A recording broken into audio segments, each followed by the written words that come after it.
حضرت بلال بن رباح، آپ کے والد کا نام حضرت رباح تھا، حضرت بلال کے والد۔ وہ حضرت بلال ابھی بچپن میں چھوٹے سے تھے کہ والد انتقال کر گئے، یتیمی میں پرورش پائی جناب بلال نے، یتیمی میں، اور پھر دو بہنیں، ایک والدہ، ایک بھائی۔ حضرت بلال حبشی کا یہ خاندان مکے میں بکتا بکاتا کسی طرح عبداللہ بن جدعان کے پاس پہنچ گیا۔ بڑا پکا کافر تھا، بڑا پکا۔ ذرا اسلام کی روشنی چمکی نہ تھوڑی سی، حضرت ابوبکر صدیق رضی اللہ تعالیٰ عنہ اس رستے سے گزرتے تھے، اس رستے میں حضرت بلال کام کاج کیا کرتے تھے، بڑے محنت، بڑے جفاکش، بڑے ہمت والے۔ حضرت صدیق اکبر نے ایک دن روک کے کہا، بلال کب تک تو اتنے خداؤں کو پوجتا رہے گا؟ کب تک تو اتنے خداؤں کو پوجے گا، جگہ جگہ ماتھا ٹیکے گا؟ یہ تجھے کبھی غلامی سے آزاد نہیں کریں گے۔ میں تجھے ایک دروازہ بتلاتا ہوں، اگر تو اس دروازے پہ آئے گا تو وہ تجھے مکے کی گلی سے اٹھا کے کعبے کی چھت پہ کھڑا کر دیں گے۔ گلی ہے میرے پاس، دامن مصطفیٰ سے جو بھی لپٹا وہ یگانہ ہو گیا، جس کے حضور ہو گئے اس کا زمانہ ہو گیا۔ حضرت بلال حبشی رضی اللہ تعالیٰ عنہ کو بات بتلائی، سلیم الفطرت آدمی تھے، سنجیدہ آدمی تھے، اچھا مزاج رکھتے تھے، فہم و فراست رکھتے تھے۔ جناب بلال نے کلمہ پڑھ لیا،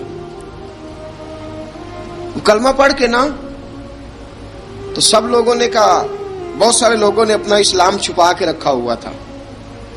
دو واقعات ایسے ہوئے کہ حضرت بلال کا اسلام ظاہر ہو گیا۔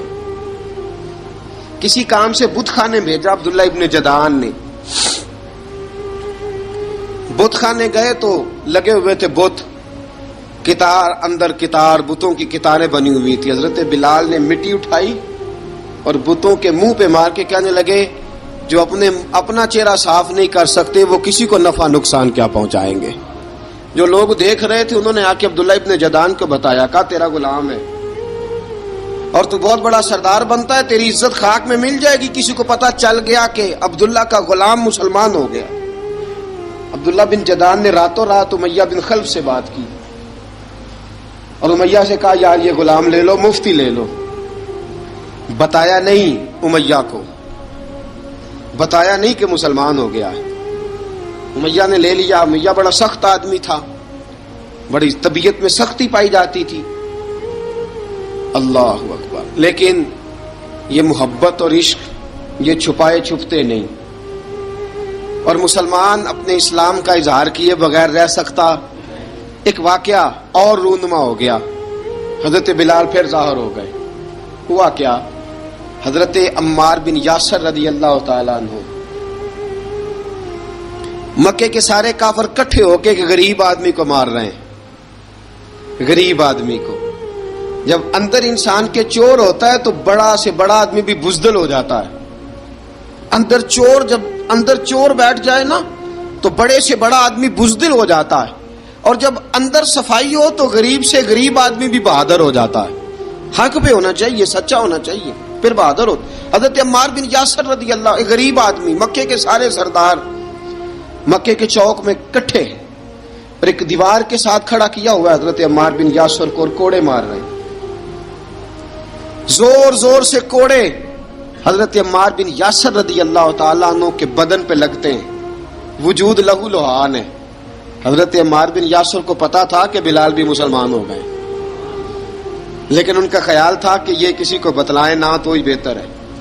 امیہ بن خلف آیا، سخت دھوپ تھی، جب کوڑے مار مار کے تھک گیا نا، ابو جال نے بھی مارا، ابو لہب نے بھی مارا، ابو سفیان نے بھی مارا، ابو البختری نے بھی مارا، اخنس بن شریک نے بھی مارا۔ امیہ بن خلف کی باری آئی تو تھک گیا نا مار مار کے، اسے پتا تھا کہ بلال بڑا سخت آدمی ہے، جو کام بھی کہو بلال کر دیتا ہے۔ امیہ نے کہا بلال سے، کہا بلال ادھر آ۔ حضرت بلال گئے، کہا یہ کوڑا پکڑ اور اس کو مار۔ جناب بلال نے کوڑے کی طرف دیکھا، پھر حضرت عمار کی طرف دیکھا۔ جناب عمار نہ دیوار سے ذرا آگے ہوئے تھوڑے سے، کانپتی ٹانگوں کے ساتھ تھوڑے آگے ہوئے اور حضرت بلال کے کان میں کہنے لگے یار 2-4 کوڑے مار لے، میرا کیا ہے، مجھے تو مار پاڑی رہی ہے نا، چل تو نہ اب اظہار نہ کر بیٹھنا، 2-4 کوڑے مار لے۔ حضرت سیدنا بلال حبشی نے نظر اٹھائی، جب پتا ہونا کہ سامنے آگ ہے اس میں کودنا بڑا مشکل کام ہے، جب پتا ہونا سامنے دریا ہے اس میں چھلانگ لگانا بڑا مشکل ہے، موت نظر آ رہی ہو تو اس طرف قدم اٹھتے نہیں۔ حضرت بلال کو پتا تھا یہ سارے کٹھے ہیں اور مجھے بھی ماریں گے، کوڑا دیا ہے اور اسلام اجازت دیتا ہے رخصت کی۔ آپ کی گن پٹی پہ کسی شخص نے پسٹل رکھ دیا اور اس نے کہا کہو کہ میں کافر ہوں تو اجازت ہے، کہہ دو، جان بچاؤ، اسلام اجازت دیتا ہے۔ لیکن سیدنا بلال، حضرت بلال رضی اللہ تعالیٰ عنہ، حضرت بلال حبشی رضی اللہ تعالیٰ عنہ نے حضرت عمار بن یاسر نے کہا یار تو 2-4 کوڑے مار لے لیکن اپنا آپ بچا۔ حضرت بلال کہنے لگے ٹھیک ہے، حضرت بلال کہتے ہیں ٹھیک ہے میں 2-4 کوڑے مار لیتا ہوں لیکن اپنا آپ بچا لیتا ہوں۔ اب جلدی سے امیہ بن خلف چلایا، کہنے لگا تجھے کہا کوڑا مار، پکڑ کوڑا۔ حضرت بلال نے کوڑا ہاتھ میں لیا، ایک دفعہ امیہ کی طرف دیکھا، پھر ابو جہل کی طرف دیکھا، پھر ابو لہب کی طرف دیکھا، سارے کافروں پہ نظر دوڑائی اور پھر عمار بن یاسر کی طرف دیکھا، کہا عمار تو مار کھا سکتا ہے تو میں نہیں کھا سکتا، عمار تو تیرے وجود پہ زخم لگ سکتے ہیں تو میرے پہ نہیں لگ سکتے، عمار جس خدا کا تو کلمہ پڑھتا ہے اسی کا میں پڑھتا ہوں، اور جس زلفوں کا تو قیدی ہے میں بھی اسی محمد عربی کی زلفوں کا قیدی ہوں۔ اب دیکھ ذرا مل کے مار کھانے میں کیا مزہ ہے، ذرا دیکھتے ہیں ذرا کٹھے ہو کے ظلم سہنے میں کیا لطف آتا ہے۔ حضرت سیدنا بلال حبشی نے زور زور سے کوڑا گھمایا، اعلان بغاوت ہونے لگا ہے، بلال آنے لگے ہیں میدان عمل میں۔ جناب بلال نے زور زور سے کوڑا گھمایا اور گھما کے دور پھینکا اور امیہ کی طرف دیکھ کے کہنے لگے یہ عمار اکیلا نہیں، اسے تنہا نہ سمجھنا، یہ اکیلا مار نہیں کھائے گا۔ اشہد ان لا الہ الا اللہ واشہد ان محمدن عبدہ ورسولہ، فرمایا تیاری کر کے نکلو، اب عمار اکیلا مار نہیں کھایا کرے گا، جب عمار مار کھائے گا تو اس کے ساتھ حصہ داری کرنے بلال بھی آیا کرے گا۔ حضرت بلال میدان عمل میں، اب کافروں پہ سناٹا چھا گیا۔ بلال تیری جرت، تیری یہ ہمت، تو انکار کرے، تیرا یہ چارہ، تیرے منہ سے یہ لفظ نکلے، ان الذین قالوا ربنا اللہ ثم استقاموا تتنزل علیہم الملائکہ الا تخافوا ولا تحزنوا وابشروا بالجنۃ التی کنتم توعدون۔ رب فرماتا ہے تم کہو میں نے اللہ کو مان لیا، رب کو مان کر پھر ڈٹ جانا، تمہاری دنیا مدد کرے نہ کرے اللہ تمہاری مدد کے لیے فرشتوں کا نزول فرما دے گا، لوگ مدد کرے نہ کرے اللہ کے فرشتے تمہاری مدد کریں گے۔ جناب سیدنا بلال نے اعلان کر دیا میں نہیں ماروں گا، ادھر آ ستمگر ہنر آزمائیں، تو تیر آزما ہم جگر آزمائیں، فرمایا کر لو تیاری آ جاؤ۔ اب وہ سارے نا، کیونکہ سب سے سخت مشہور تھا نا امیہ، اب سارے دیکھنے لگے امیہ کی طرف۔ امیہ کو اب اسے سمجھ نہیں آ رہی میں کیا کروں، بلال نے تو کبھی نہ کی نہیں، جو کہتے تھے کر گزرتا تھا، یہ عجیب معاملہ ہے۔ کہنے لگا بلال تجھے پتا ہے تو کیا کر رہا ہے، تو نے جذبات میں آ کے اعلان تو کر دیا، تجھے اس کا پتا ہے؟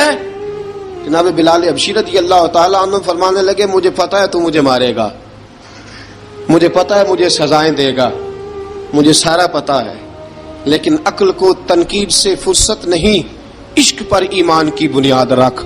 فرمایا میں نے عقل کے گھوڑے دوڑانے چھوڑ دیے ہیں، بس کلمہ جو پڑھ لیا ہے، جب اعلان جو کر لیا ہے، جب محبت جو کی تو اب اس میں کسی قسم کی مصلحت کی اجازت نہیں۔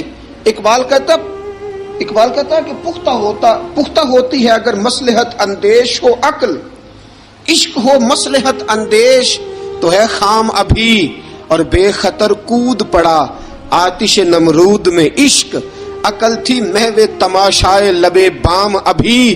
فرمایا عقل پختہ ہوتی ہے اگر سوچا جائے، عشق کے معاملے میں سوچا جائے تو عشق کمزور ہوتا ہے۔